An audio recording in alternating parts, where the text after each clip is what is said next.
support to SMEs in this respect. Thank you very much. Dankeschön. Well, thank you. Anybody want to speak? No? Okay, well, thank you very much indeed for that introduction. A vote tomorrow.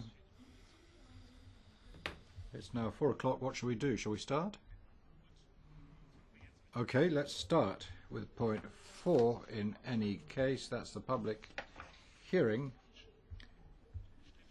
Statute for a European Foundation.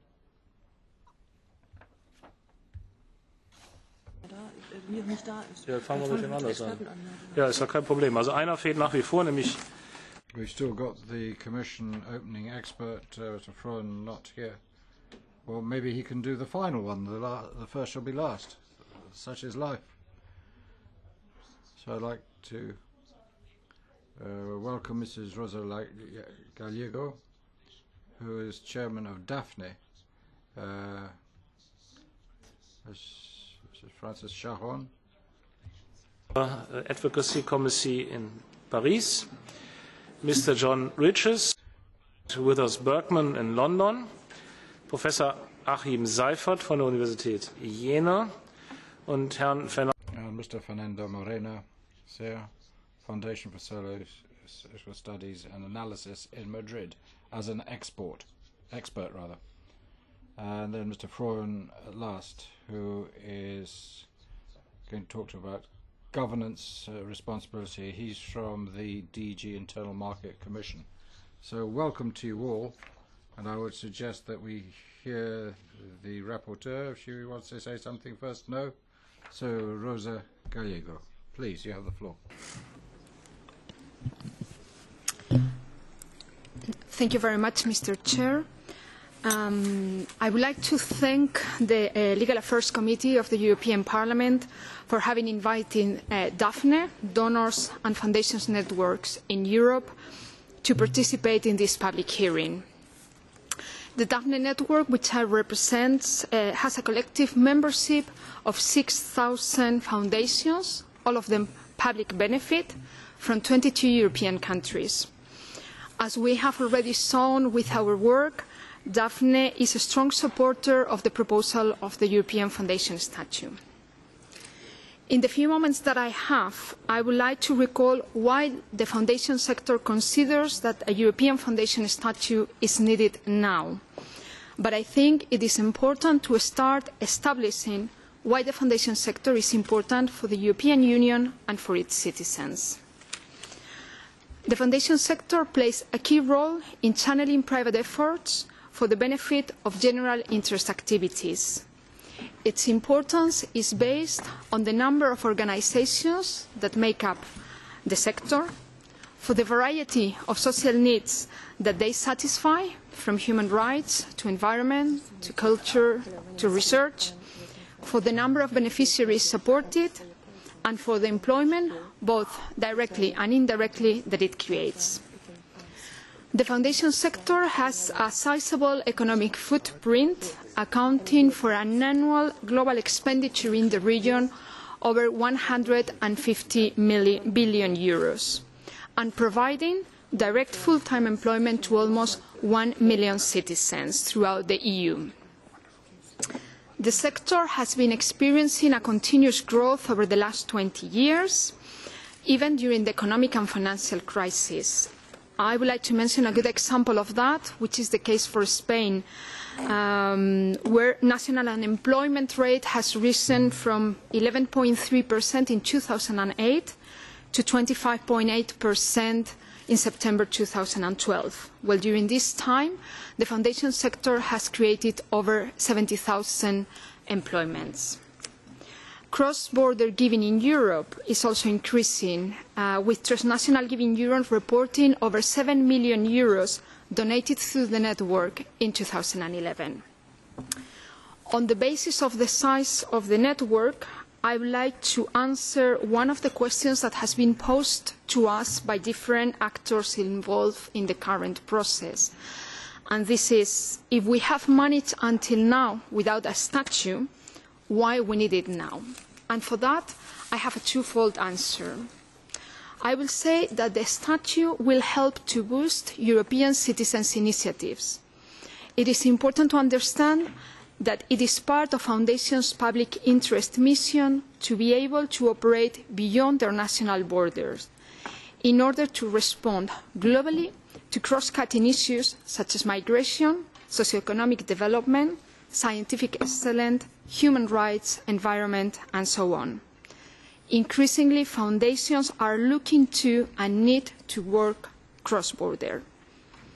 And also the statute will end or significantly reduce the burdensome and expensive administrative constraints faced by funders and foundations today, and the delay of some initiatives or the dropout of those before they are even started.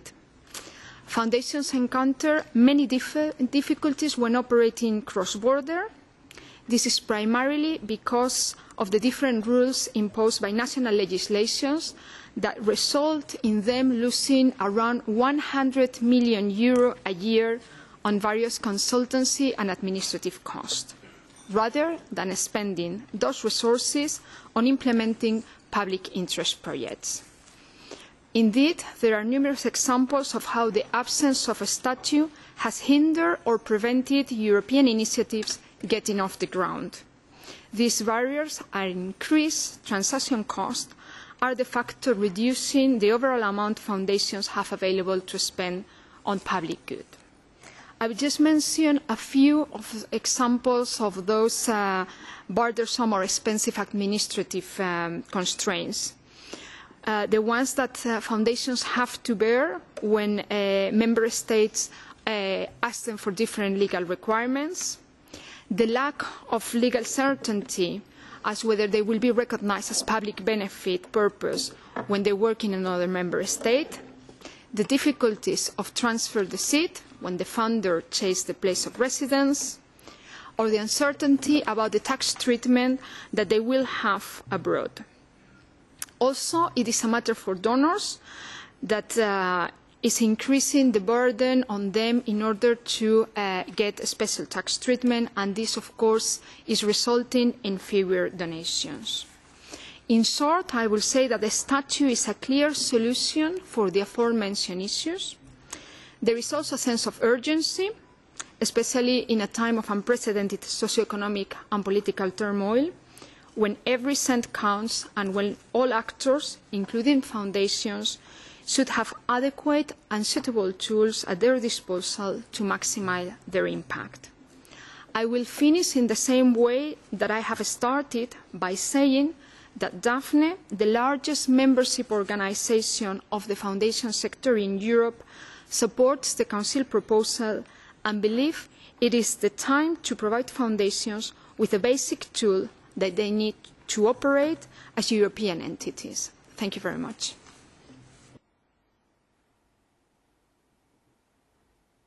Herzlichen Dank auch für die Kürze. Thank you very much. Thank you for keeping it brief as well, and for the very detailed and concise presentation you gave, Mrs. Gallego. The Commission representative, Mr. Frohn, has just joined us, and I'd like to welcome him. We know what's going on outside our doors, and we know how difficult it is to make your way through that loudly asserted right to demonstrate. Welcome nonetheless. I think you've been informed. We're going to ask you, rather than sticking to our initial schedule, to request that you give us a Commission summary at the end. Meanwhile, Mr. Charon is going to give us his presentation. You have the floor, sir. Madame la parlementaire, Messieurs les parlementaires. Thank you. Ladies and gentlemen, thank you very much indeed for your invitation. As a representative of the European Foundation Centre, which has been working for 20 years now on this statute, on the legal and operating environment of foundations across Europe, I want to express the strong support from our centre and its members for the proposed regulation issued by the Commission on the 8th of February.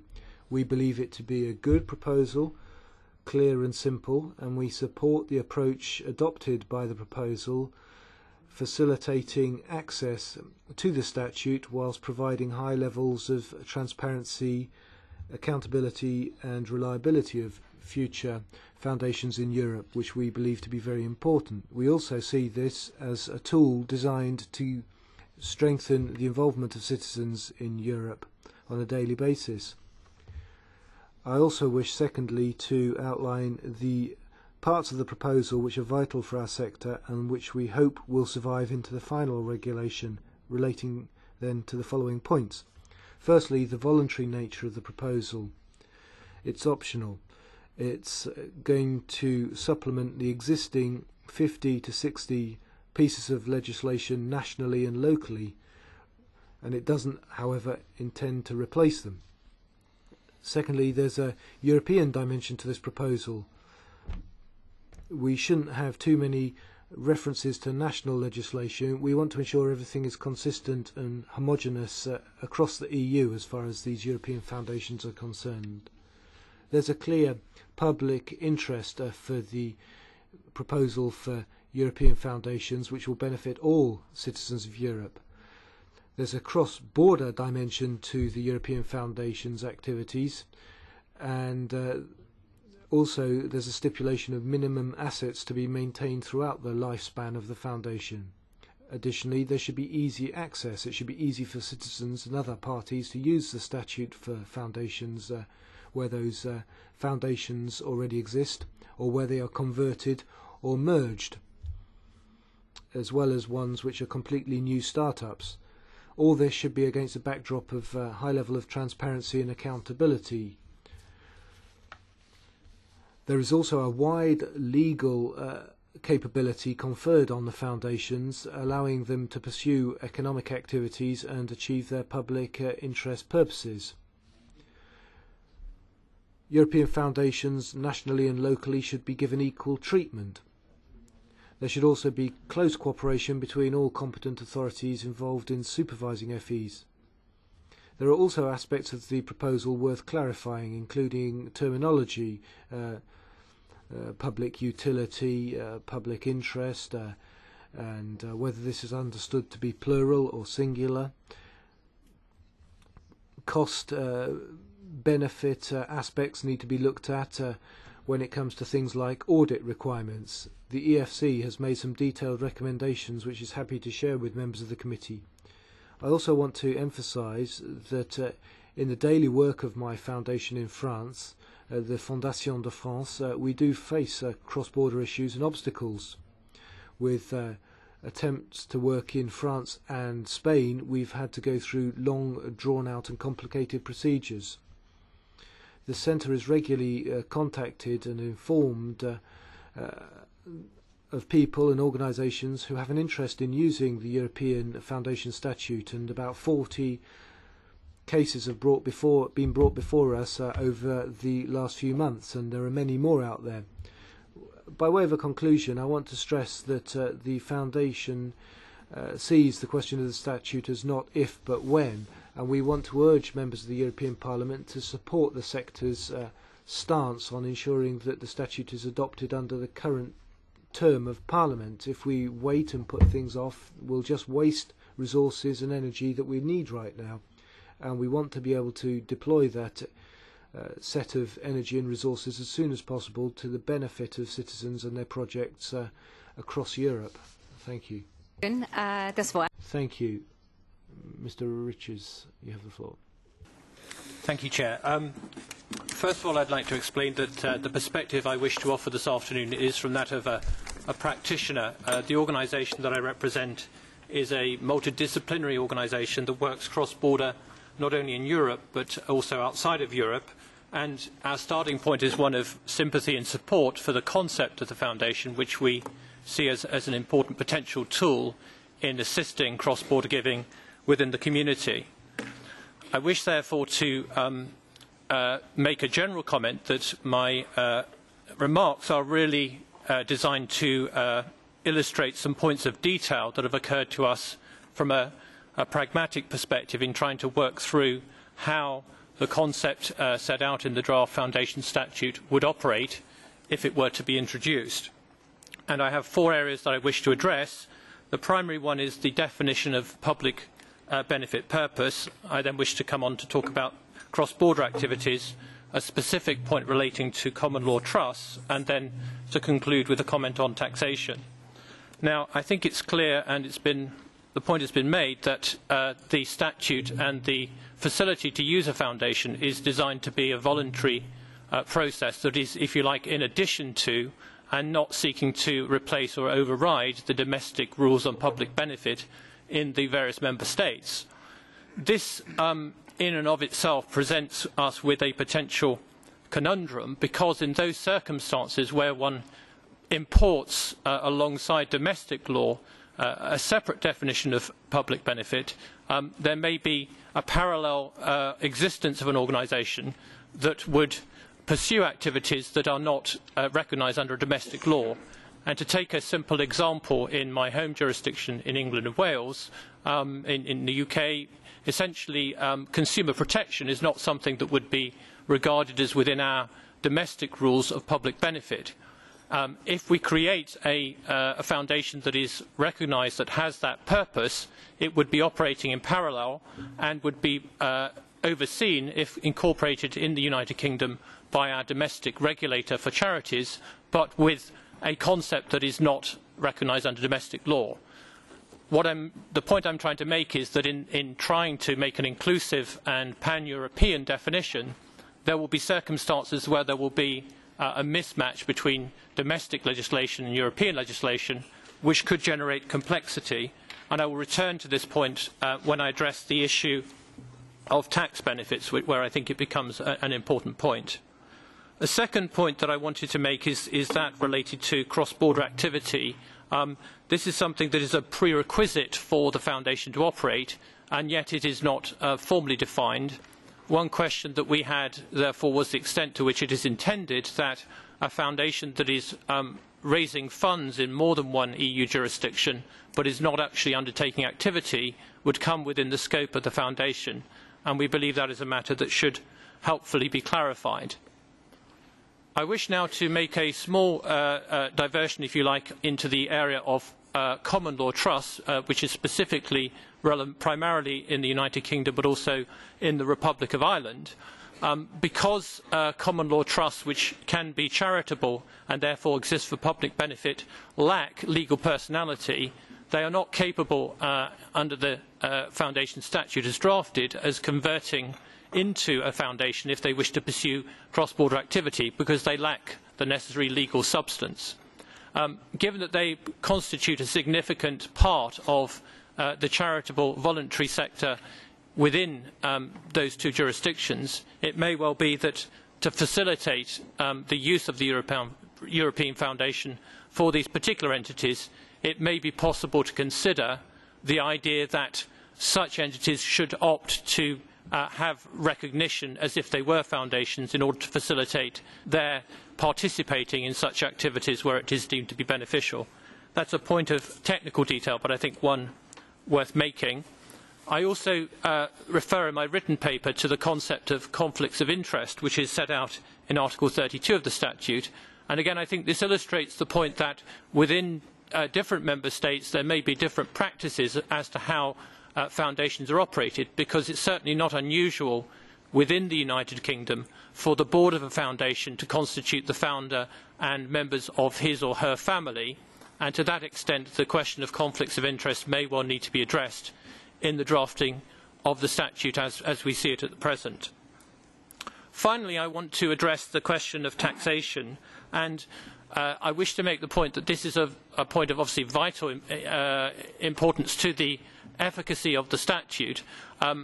One material point that I refer to in my written paper is the fact that our members advise families who are concerned not just with income taxation, but obviously in the context of succession planning, with inheritance and gift taxes that exist in different jurisdictions. And to that extent, the lack of the mismatch that sometimes occurs in public benefit giving between different jurisdictions means that having reciprocal recognition of gifts to European foundations would be a very positive step in terms of facilitating significant cross-border giving.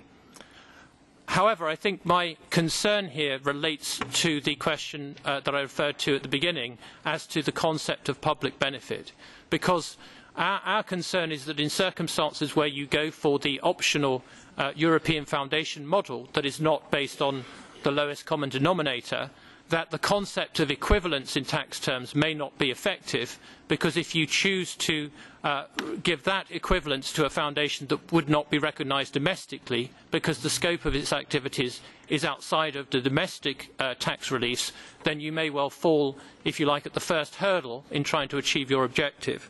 So it occurs to us on this basis that one way of addressing the tax issue is actually to leave the provisions silent on the question of what is tax neutrality, and perhaps instead to rely on case law, particularly the Stauffer and Hein-Perscher cases, in order to deliver the most effective way of allowing giving to foundations to be effective on a cross-border basis.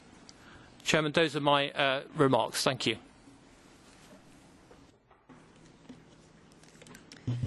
Dankeschön, Herr Riches. Ich möchte... Thank you, Mr. Riches. I'll give the floor to your neighbour without further ado. Professor Seifert, you have the floor, sir.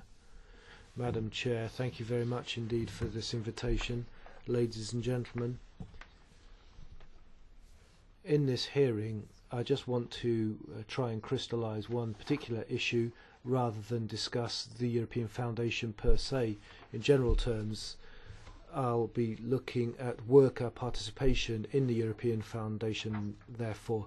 This is an aspect which I'm sure you're all well versed with in all European supranational constructs. This one always occurs. The Commission proposal in Articles 38 and 39 gives a brief framework regulation with respect to informing and consulting worker representatives in the European Foundation.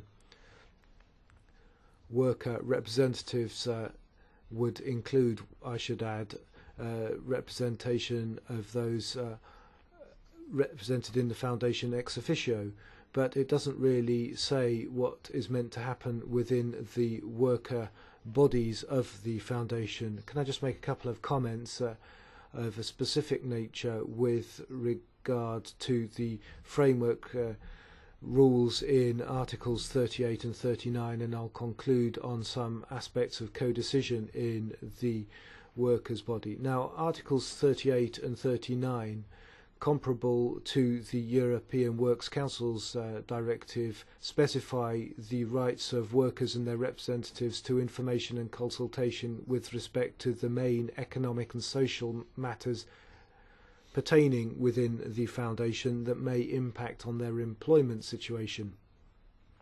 If you look at the rules in Article 38, you'll see that the scope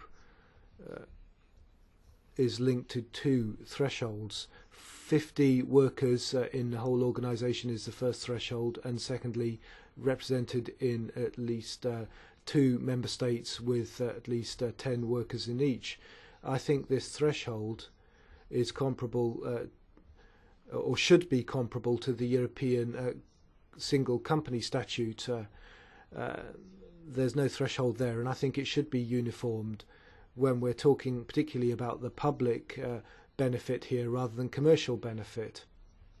I don't think right from the word go such small entities should be bereft of information and consultation. I think the threshold of 50, however, is sensible, and I think it's consistent with the rights of information and consultation in the 2002 Framework Directive. I think it would therefore make sense completely in my mind. In terms of information and consultation, the question is how the information and consultation body, namely the European Works Council, should be established. I think the Commission proposal, broadly speaking, is plausible and rational. The arrangements should be as streamlined as possible, namely, and reference should be made to the 2009 Consolidated European Works Council Directive. This would mean that the general thrust of this statute would be to deliver a very streamlined, light set of rules on information and consultation. In paragraph 2 of Article 38, I think we have a very cogent suggestion for how this could be dealt with, but I'm missing something in terms of penalties in such cases where the establishing of a European Works Council has not been delivered, or at least has not been delivered as it should have been. And in my view, it would make sense here to look at the law on the European company statutes, particularly in paragraph 2 of Article 12 on the European company statute, which specifies that if registration of the company in the company statutes happens, it can only be done if the European Works Council and the appropriate procedure has been followed. I think it's inconsistent to have a rule absent in this statute in the European Foundation.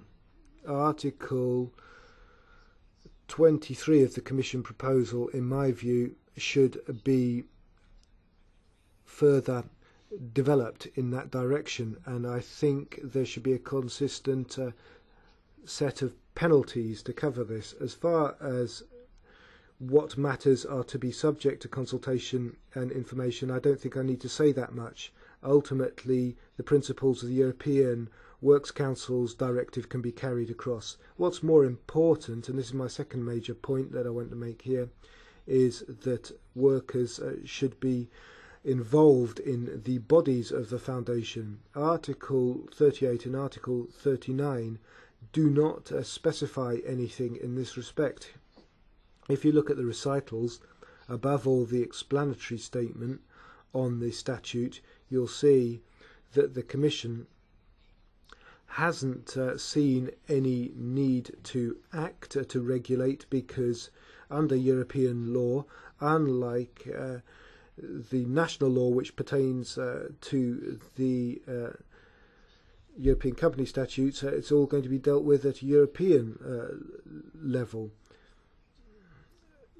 However, you'll see that when you examine the details more closely, you'll see that it's all rather diverse.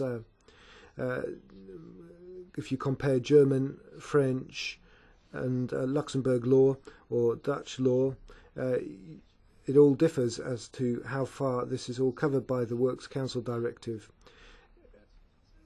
If you look at the Workers' Legislation Act 110 of Austria, you'll find that there are some attempts made at co-decision, but not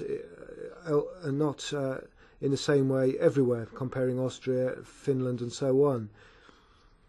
Workers are involved to different levels of intensity. Sometimes workers' co-decision relates to general decisions, and I think a cursory glance at the different legal landscape with regard to workers' participation, you'll see that there is a need to come in and try and ensure a degree of uniformity in terms of workers' participation as currently enshrined in national legislation in a European foundation. We don't want it all to be eroded to a common denominator level. I think there's some need to further refine the involvement of workers here, and I think the Commission proposals could look at existing rules, in particular the law pertinent to the European Company Statute, and I think this would really be a useful opportunity to create some uniformity when it comes to worker participation. We need to look at to what extent workers should be able to negotiate in a foundation. If a supervisory board has been put in place, are they to negotiate with them? What sort of workers' participation powers should be conferred? By way of a summary, I think, broadly speaking, the proposal for information and consultation is reasonable, but I think we need to incorporate, as I said, Article 12, Paragraph 2 of the European Company Statute legislation. Otherwise, I think this is a fairly successful attempt. Thank you very much for your attention. Thank you very much, Professor Seifert. Mr. Fernando Moreno Sea, Foundation for Social Studies and Analysis of Madrid, has the floor. Thank you very much, Chairman, for inviting the FAES to this hearing.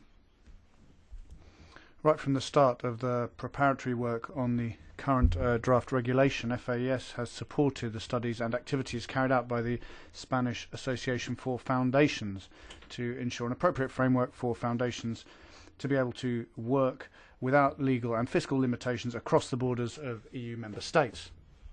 We believe that the European Foundation status will make it easier for foundations to benefit from the single market, albeit 20 years on from its establishment. It will also be an effective tool to bring citizens and European civil society closer to the single market. It's not something they feel an affinity for at the moment because they don't enjoy practical benefits from it. Now I'd like to make a series of recommendations from the viewpoint of the FAES and from my own personal viewpoint as legal consultant to Spanish foundations. The idea is to make practical recommendations which could be beneficial for some aspects of the draft regulation. So they are as follows. The first relates to transparency. As well as national registries, it would be good for the European Commission to have a list of European foundations that the general public could access online. These would be existing and operational European foundations, and it could be used as a reference point so that anyone who is interested or any entity that's interested could get appropriate information. Next point relates to the non-remuneration of members of the board. It could be set out in a clearer manner in the rules that excluding the reimbursement of expenditure specified in the statutes of the foundations, members of the board could not receive any remuneration for exercising their functions. It would also be good to expressly ban any kind of distribution of the proceeds of foundations' activities. These issues could be included either in Article 5, dealing with public benefit purpose, or in Article 28, relating to the members of the board. I believe that it's key that the European foundations should be established as not-for-profit entities, and that should be clear in the new regulation. Registration and supervision. In the draft regulation, it states that European foundations should be supervised by the supervisory authority of the member state in which they're registered. But in Spain, like in other member states, there are state-level and regional-level registries. So therefore, there's no single registry that can be used as a reference. Therefore, the regulation should needs to clearly say whether or not there needs to be a single supervisory authority in each member state.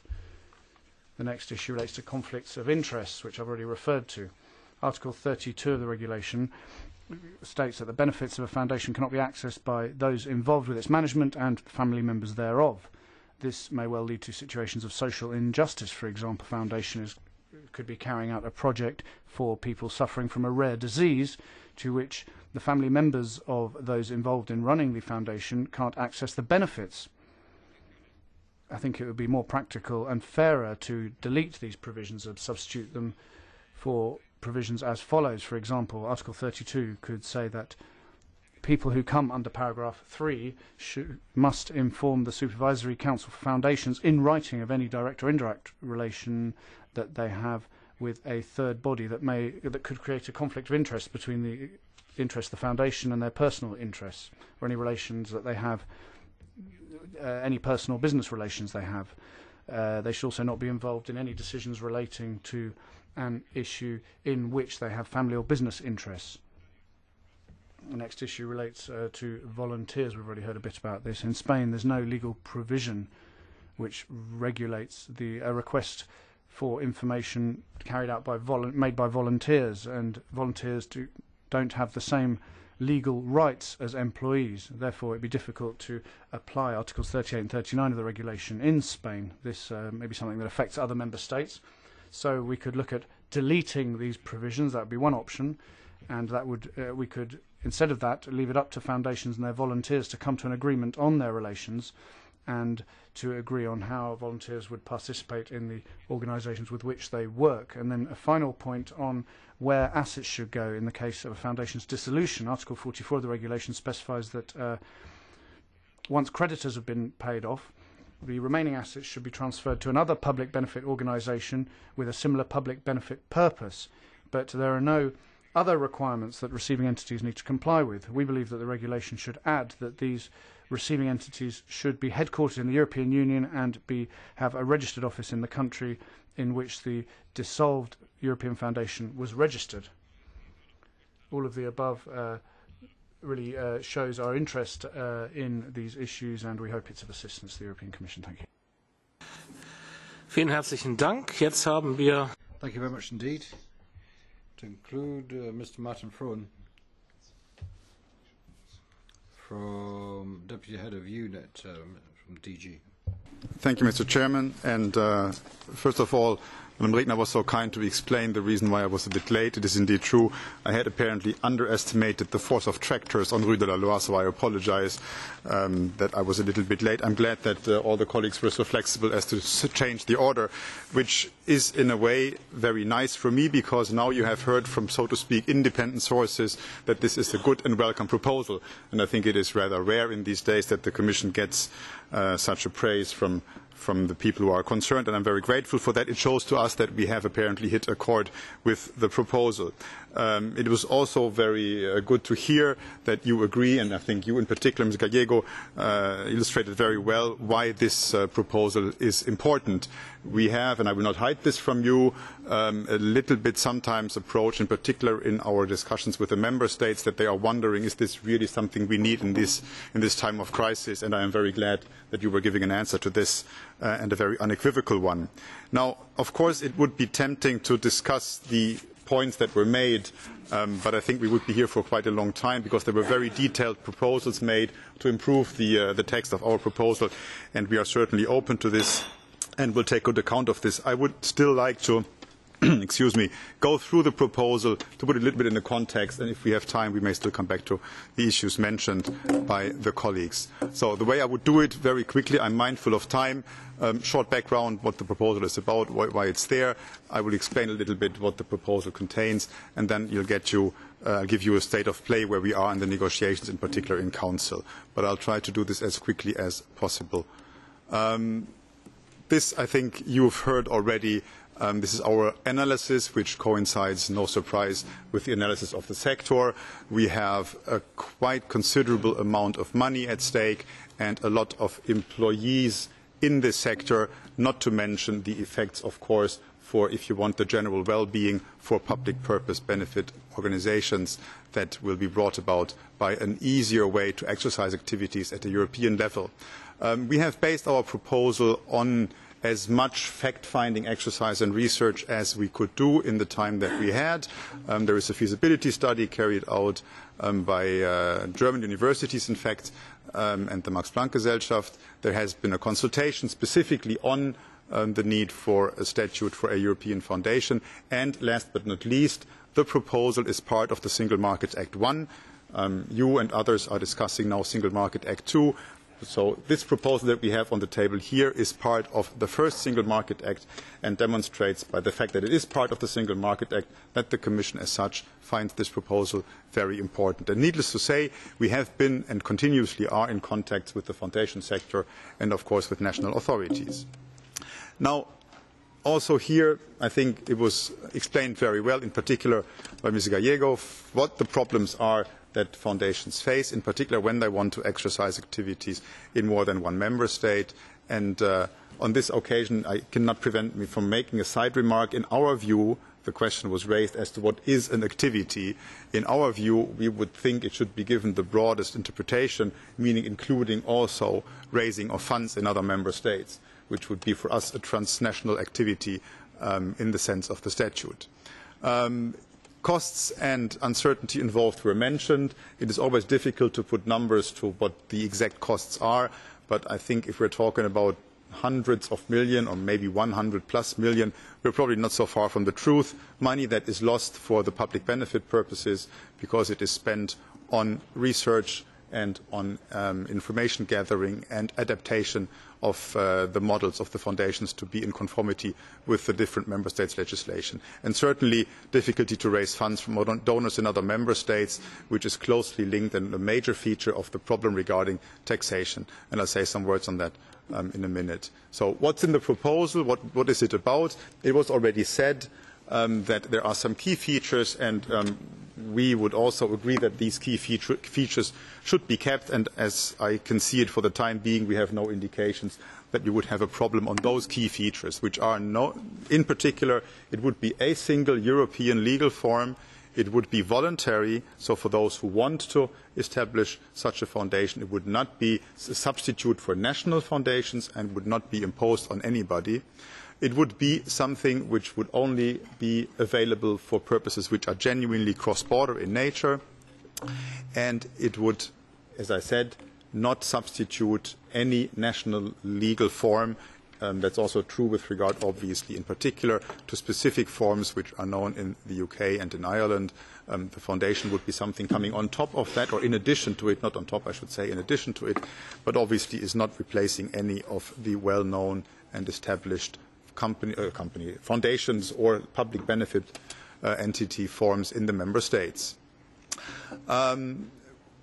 It was also mentioned that there is a long list of public benefit purposes which is not exactly the lowest common denominator. We have looked into this and it has become apparent that if we wanted to go for the lowest common denominator, we would have a very limited scope for the foundations. So what we try to do is we try to put a list together of things which may in their detail not exist in all the member states, but which do exist in a large majority of member states. And given the fact that we are talking about an additional, specifically European foundation form and statute, we would hope that member states could agree on this, even though it may not be exactly the same as in their national law. As I said already, activities in at least 2 member states with a broad interpretation of what activities is, and in order to make sure that we are talking about serious business, if you want, we would like to see assets of at least 25,000 euros. The figure is something which is based on the assessment that we have foundations and national law, which has very high minimum assets, founding assets, and we have other pieces of legislation in other member states where this is very low. So we try to somehow put the cursor in between, but obviously this can always be subject to discussion. Who can set up a European foundation and how can this be done? You can see the list there. There is quite a number of possibilities which are indeed subject to national law, important to mention. So if in a particular national legislation one of these possibilities is not available to create a foundation, it would not be available also to create a European foundation. But we've tried to cover at least the modalities, the possibilities that we've seen in the member states around. What benefits would the statute offer? Obviously, we're trying to give a reply to what was described as being problems. So reducing costs and uncertainty, certainly. Not to be underestimated, the European image, if you want, the goodwill that we would hope to be able to create with a very high quality, very transparent, very accountable foundation form at European level, and the automatic non-discriminatory tax treatment, which in our appreciation is a rather important part of the proposal, because it would indeed bring, mentioning was made of case law, it would bring a sound legal foundation to the case law of the European Court of Justice, with the advantages that you have if you have something in legislation rather than in case law by the European Court of Justice. But it would not be a very substantial intrusion, I'd say, in national tax law, because it would in essence work on the level of ensuring equal treatment and would not oblige member states to make big changes to their tax legislation or actually introduce benefits or special treatments for foundations. No, it would be equal treatment. This is a bit more on detail as regards taxation. I will not go into this in further detail, mindful of the time that is left. So where are we in the process? We have had 2 meetings under the Danish presidency, so in the first half of this year, on the foundation. After initial, rather fundamental reluctance by member states, there was quite some progress made. We had another meeting under Cypriot presidency where we discussed the remaining bit of the directive article by article, and again, quite constructive in general by member states. We will have one more meeting under Cypriot presidency on the 5th of December, which will be devoted for the greatest part of it to taxation. So that will be certainly very interesting. There you see our assessment in very rough terms on where we are with regard to the work in Council with Member States. Obviously, and we've heard this today also, it's very interesting, everybody is very attached to the specificities of their national situation. But we should not forget we are talking about a European foundation format, and I think it would not be possible to have an identical reflection of all the national specificities in a European transnational legal statute for the foundation. So, but you can see member states are also reluctant to give up on things they know. There's a general reserve on tax elements. We will see what the meeting on the 5th of December brings. But as I said, discussions in general are very constructive. And with this, I can conclude my presentation. If ever you're interested, there is the website where you find further information. Thank you very much.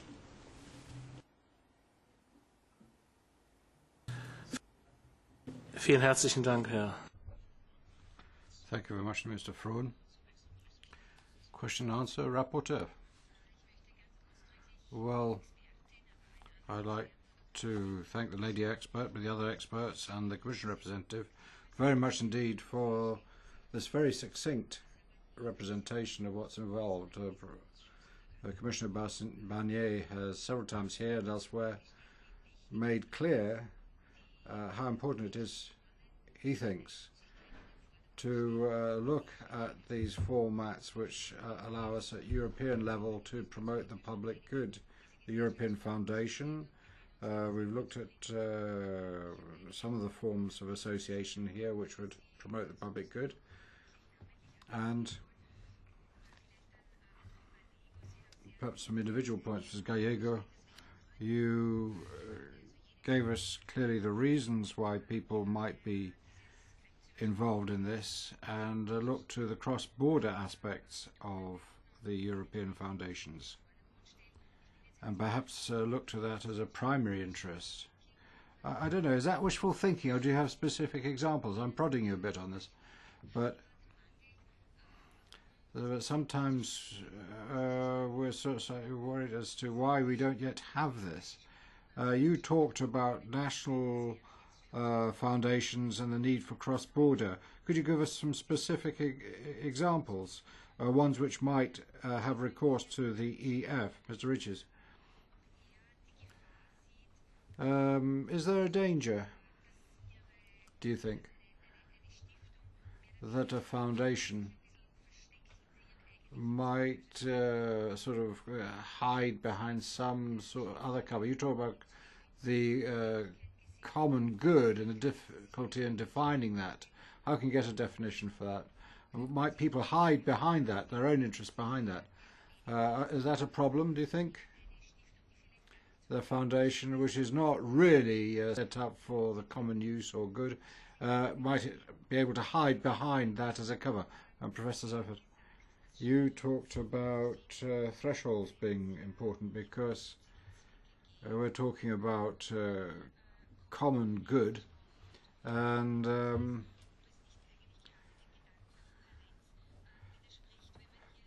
are we being consistent when we're saying that in various community association formats we might have different thresholds? Might that be not look good, at least in legal terms?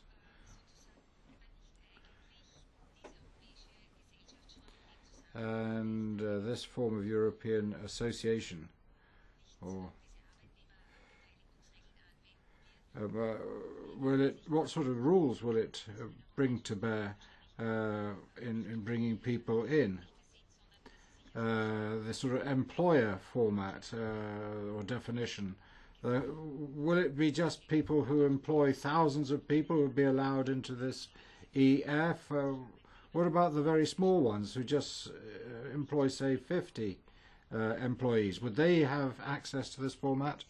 And another question.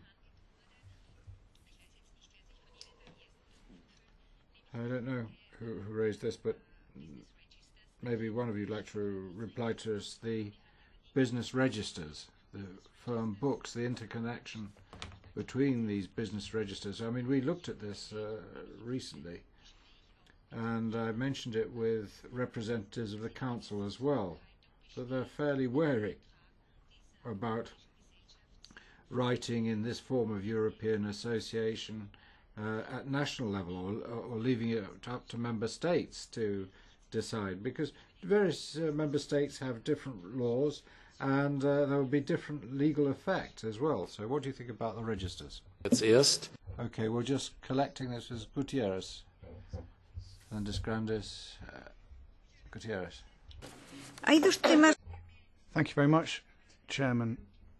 Well, I've got some documents that I was given from Miss Gallego, and there are a couple of things I'm concerned about. I think some of these documents have been drawn up with the fear that someone's going to cheat someone. I mean, people seemed to worry about making this statute too generous, because then people would take advantage of it. I mean, if you look at what foundations do for society, I think there are very few people who would accuse them of working for their own benefits. I mean, I think we have to take account of the fact that foundations, particularly given the current crisis, do act for the public benefit. I mean, we have Europe 2020 and public-private partnerships and so on, and I think we have to realise that foundations can be very useful. The Commission needs to recognise the roles that foundations can play, particularly, for example, in research, for example. I mean, there are associations that work very hard to improve the capacity of civil society. It seems that only local authorities can enter into some projects, but they don't know about those projects. Why couldn't we have foundations involved in them?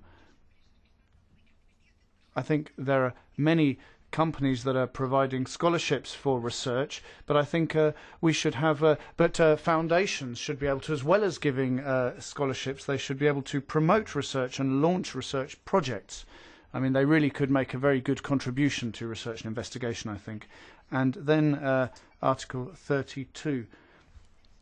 I mean, I think this mention of conflict of interest is something that's not really in place there necessarily. I mean, it's something that could be a problem elsewhere. But I mean, for example, the foundations that I know are a kind of family. I mean, look at the Bill and Melinda Gates Foundation. They put their own money into these activities, and it's members of their family that are guarding the assets. I mean, it's their own money. So I don't think we should be worried about them cheating themselves, as it were.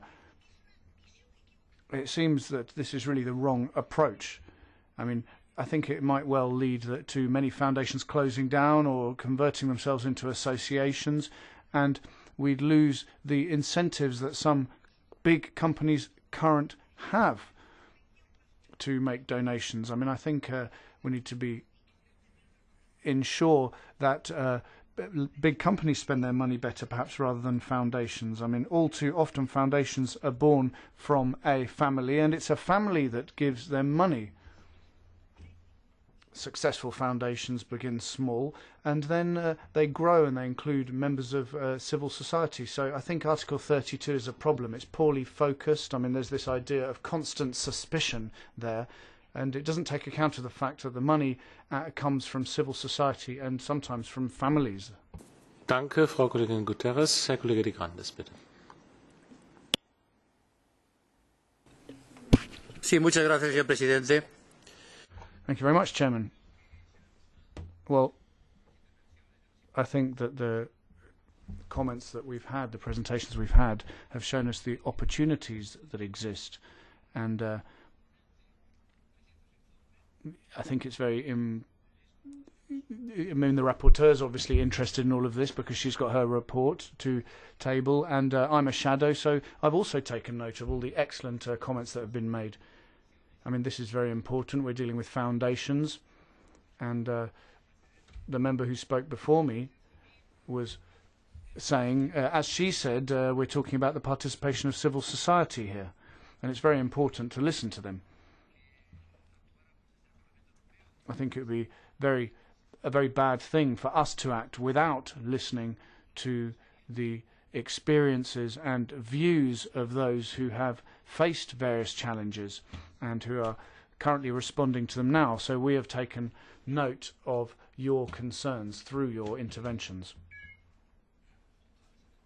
I think the interventions really showed a great deal of convergence. I mean, there was convergence on the objectives, on the opportunities, on the need to establish this status of European Foundation to avoid cross-border problems. There was this idea of making them more effective when it came to their capacity for action. But also, it's undeniable that there is a problem when it comes to the legal forms that are being proposed, because they may well clash with current legal forms in member states. We heard from the Commission that the Council is very seriously looking at an undeniable problem which relates to taxation. I mean, there's a clear clash there between national taxation and the taxation system that's being proposed here. And we should be aware that one of the main things that foundations want to do is to have a clear, secure framework so that they can provide benefits for civil society.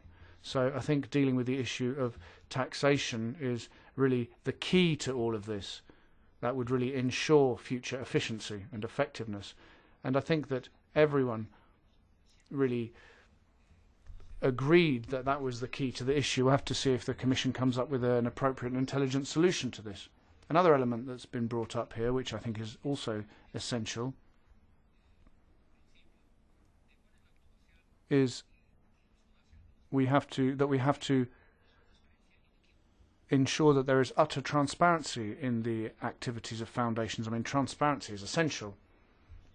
Without transparency, then questions are raised on whether foundations aren't being used to dodge, well, not necessarily taxes, but perhaps they're being used as simply to use resources perhaps not in the optimum manner.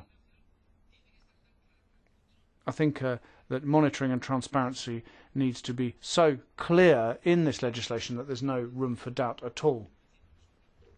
Foundations, you need to serve the purpose for which they're designed. The issue raised on the registries was an important issue. Of course, there does need to be an appropriate single list, and the list needs to clearly identify the foundations, and also we need to have clear information as to who is on the board and how their makeup works. We need to ensure that they are not-for-profit organisations, and we need to ensure that anyone involved isn't remunerated. But of course they do need to be effective in their activities as well. It is essential to ensure that this is clearly set out in the rules.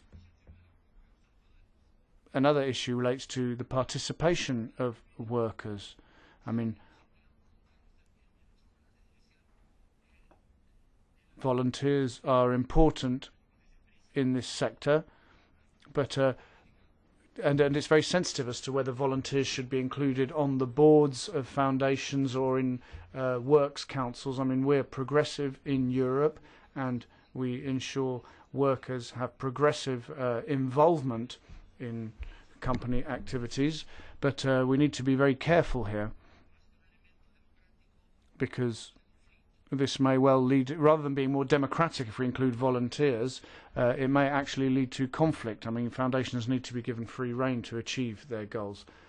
I've taken good note of everything that's been said. I was very pleased to hear all these interventions, and I'd like to thank the participants very much. I think what they've said has been very useful. I think there is a series of common concerns which we have to note. I'm sure the rapporteur has done that.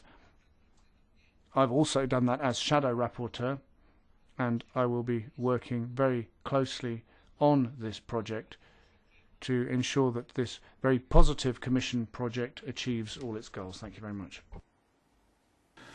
Herzlichen Dank, Frau. Well, thank you, Mr. Stein. Yeah, first of all, sorry I came in a bit late.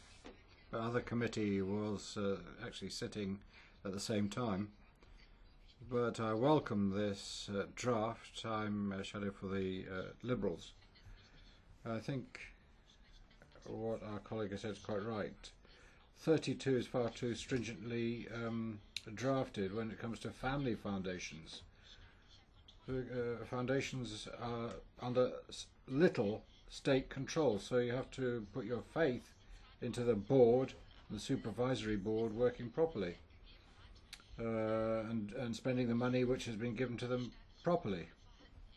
There's little state control, so maybe we should head off any conflicts of interest from the beginning. So say majority of the family, or the family can't make up majority of the board.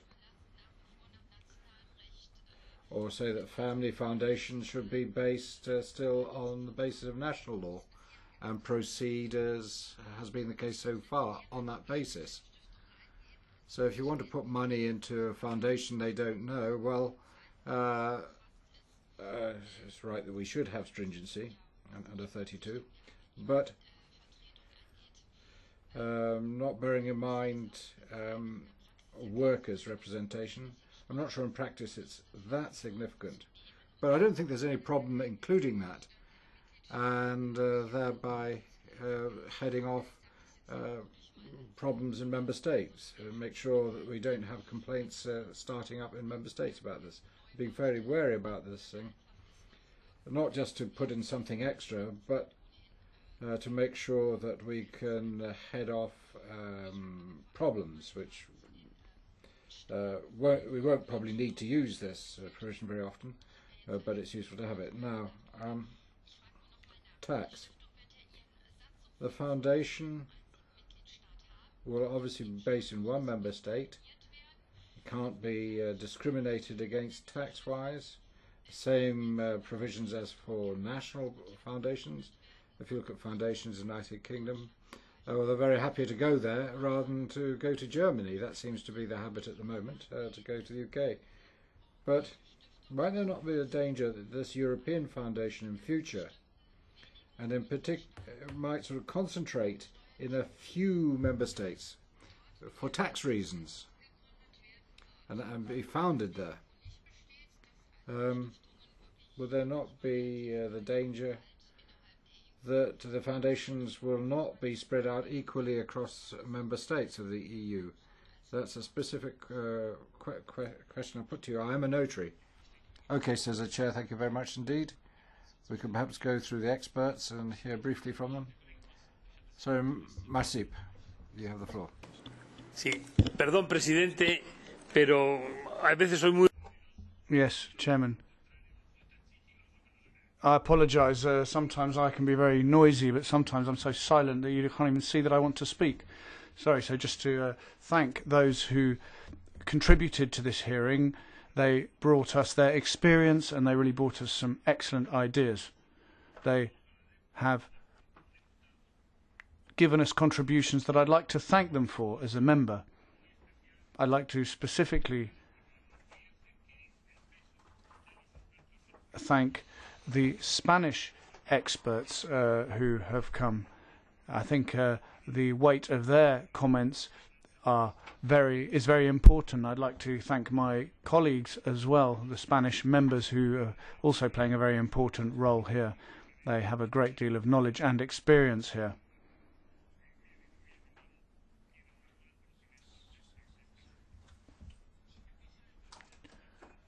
I wanted to take this opportunity to bring up perhaps a bit of a discrepancy when it comes to the differences between my views and some of the things I've heard from my colleagues during this hearing. I mean, I agree with them when it comes to the fact that those who establish foundations show a great deal of goodwill, and the fact is that there is a great deal of established jurisprudence when it comes to the desire of the donor, and that's not something that should be called into question through European legislation. But I would at the same time like to draw your attention to the fact at this point that we shouldn't come up with this document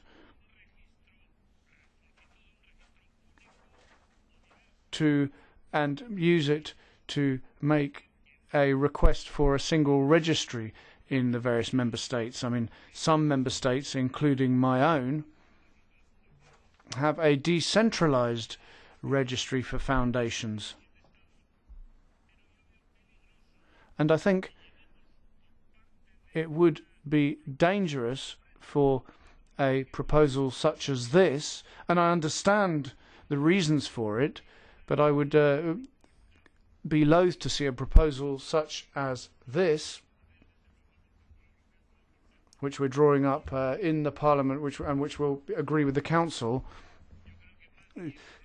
establish a position such as that. I think this is something that should be left up to the Member States and to their subsidiary legislation, because for us to decide that there should be one single list or one single registry, regardless of how access to that registry is governed, would have a major disadvantage, i.e. it would generate tension in an area where there shouldn't really be any tension. I mean, I think we can only agree with the goals that we're being proposed, and I think this would just cause debate in the various member states. I think that could be really a dangerous thing. I think that well, those experts who've spoken to us in this hearing, and I agree with everything they said, quite apart from that, just apart from that small point, and I think it's been very important to hear their contributions. But I do think that it would be important not to go into that issue. I mean, it might be a minor point, but it could be highly problematic in member states where there is tension, such as my own.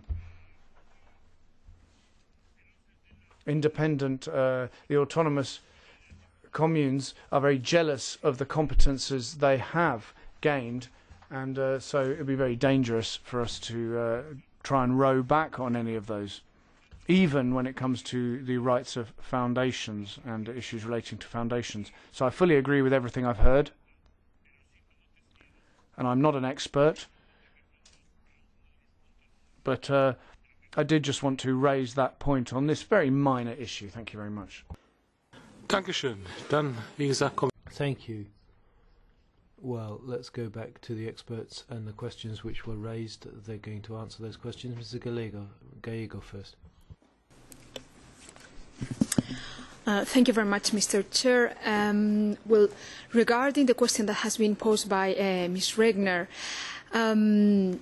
unfortunately, it's very difficult to keep a register of the things that never occurred. And this is basically the situation in which we are. We can refer to those foundations that, due to their resources or whatever reasons, did manage to continue operating in several countries, but that has explained how difficult this has been. We have examples of Spanish foundations wanting to set up a branch in Portugal. Foundations branch are not possible under Portuguese legislation, so they will need to set up a new foundation, and the minimum endowment required by Portuguese law, foundation law, is €250,000. We have the example of one of the biggest foundations in Europe, which is the Gulbenkian Foundation, a Portuguese foundation in this case, which is now operating with branches in the UK and in France, and for that they have needed to set up foundations in the two countries, something that one of the biggest foundations in Europe can afford to do, but obviously not many others. So as I say, we are not aware of all the activities that could have happened if the statute will have existed now, but we do have some examples, and we will be sending them. We have in our website information of them, of those that with a bigger cost and with limited possibilities for action have managed without the statute. But as I say, we would love to be able to improve that. I would also like to make or give a little bit of information that we have at the moment to the question posed by Ms. Tain with regards to where foundations are being set up at the moment. I mean, we are doing research on the number of foundations that are being set up every year, and the information that we have is that in Germany more than 800 foundations were created over the last year. So, we are certain that foundations are being created all around the European Union, and we don't see a threat in this regard to where the European foundations will be set up. Thank you. Herzlichen Dank. Thank you very much, Mr. Charon.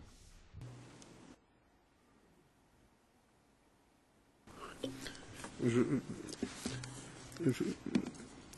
pense que l'ensemble des éléments ont pu.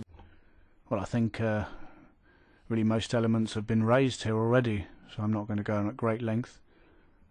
I think I would just say that this really does respond to a need that actually exists. The European Centre for Foundations works with several foundations, and there is inter-country cooperation. For example, here we're working with 5 different foundations on a particular subject that relates to Tunisia. But we have to establish a special mechanism on an individual basis for this kind of cooperation. There's no single mechanism. In addition, there are donors who want to work across border within the European Union, and we don't have an answer when they ask us how they can work in Belgium, in Spain, and so on. So that's really the comment I have to make now. And I think this really relates to one of the fundamental issues relating to European citizenship. I mean, this is something that is currently being developed. And as we heard earlier, there need to be several tools available here for foundations, because some of them are cooperative, some of the when it comes to companies, because they have different setups. Here we're talking about foundations, and the fact is that individuals do want to get more and more involved in these kinds of activities in different member states. So thank you very much. That's what I'll say. Dank, Mr. Riches. Thank you, Mr. Riches. Yes, Chairman. 2 points. First, I would like to endorse what's just been said about the need for consistency, because I think, going back to the rapporteur's question, with many families that we work with increasingly having assets on a cross-border basis, they are looking for maybe a single solution for their charitable, their public benefit donations, and therefore the ability to provide a single vehicle that achieves that objective is actually quite important for efficiency. I wish to address the question that was raised about whether these foundations could be used as some sort of device for improper purposes, and it seems to me that the answer to that is to be found in the fact that by having them regulated at a national level, that precisely that mischief exists already for domestic public benefit organisations, and that one has to really look to the existing machinery of those national regulatory authorities or regional authorities to police the proper use of public money in that way, or that is being applied. So that seems to me to be the answer. And the third point I would make going back to what was said about Article 32, it's interesting to note that the point that I'd raised from a very UK domestic standpoint has been echoed by others to say that we must encourage families who wish to be philanthropic, to give to the public good, to be involved in that process, and if we put too many artificial barriers in their way through conflicts of interest, that would be a negative step. Thank you. Vielen Dank, Herr Professor Seifert, bitte. Thank you, Professor Seifert. Herr Vorsitzender, Thank you, Chairman, ladies and gentlemen. I'll just return to this question of worker participation more closely. Mrs. Regner, on the question of the inconsistency about thresholds, if I've understood you properly, inconsistency compared to the European Company Statute is what you're talking about, where there's no threshold such as the 50 worker threshold proposed here. Your concern could be that this might miss the target, but I'm not sure. If you've got no empirical facts to work on, let's not forget that a lot of foundations, particularly in the social domain, have a lot of employees, those that provide care services being a case in point. And let's not forget either that the statute also applies under Article 11 and the economic activities. That's not harmful to some extent. You could say that this kind of rule, as is proposed under Articles 38 and 39, might be helpful. Now, I think let's not forget we're talking about cross-border worker representation. Whether the workers are located in France, Germany, Belgium or Luxembourg, in the workplaces, they will still have national rights entitling them to delegates of staff in the works councils and so on.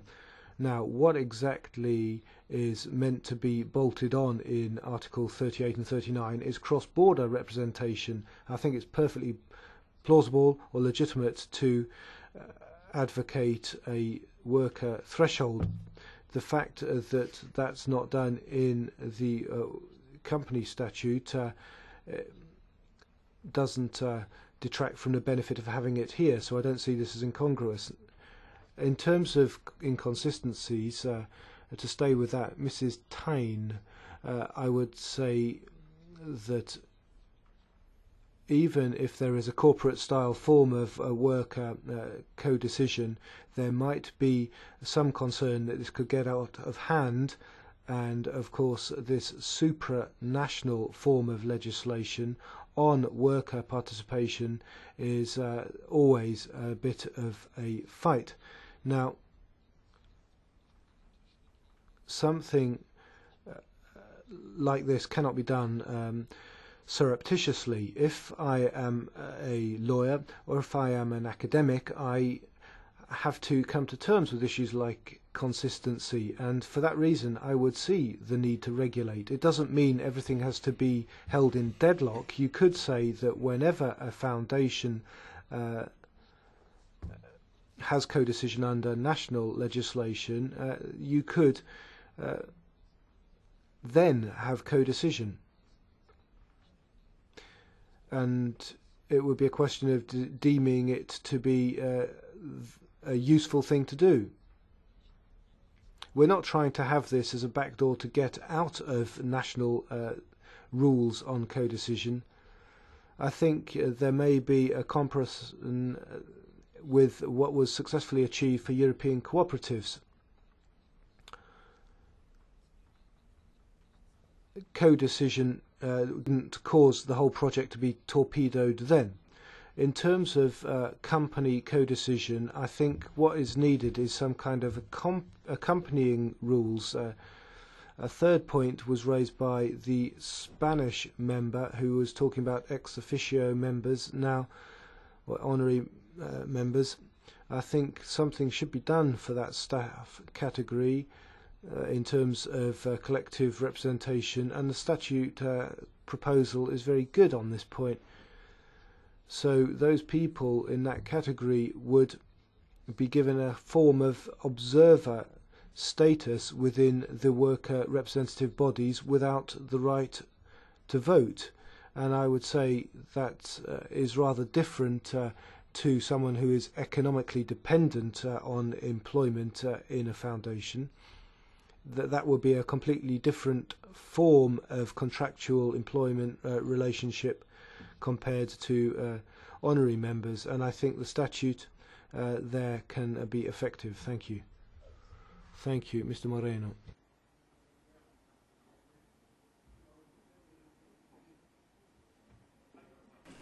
Ahora sí. Perdón. Gracias, presidente. Thank you, Chairman.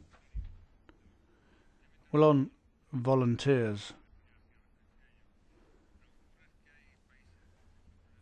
the fact is that there are countries such as Spain in which there isn't really this culture of ensuring that volunteers are involved in running foundations. So it's like as Mr. Massif was saying, when it comes to the registries. I mean, in Spain you have various registries of foundations depending whether they act at the national or local level and what they're involved in. And here there's a similar issue. So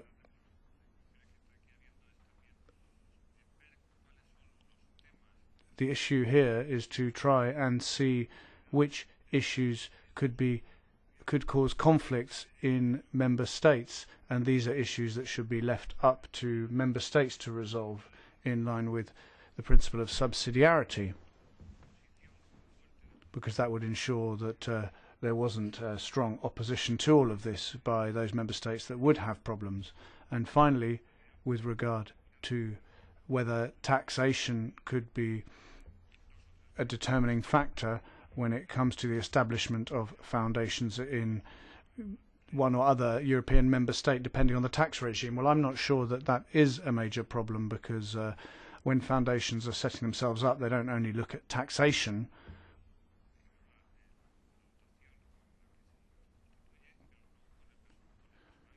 I mean, they're also looking at the people that are going to work in them. Obviously, they need to work with people when they're going to carry out their activities.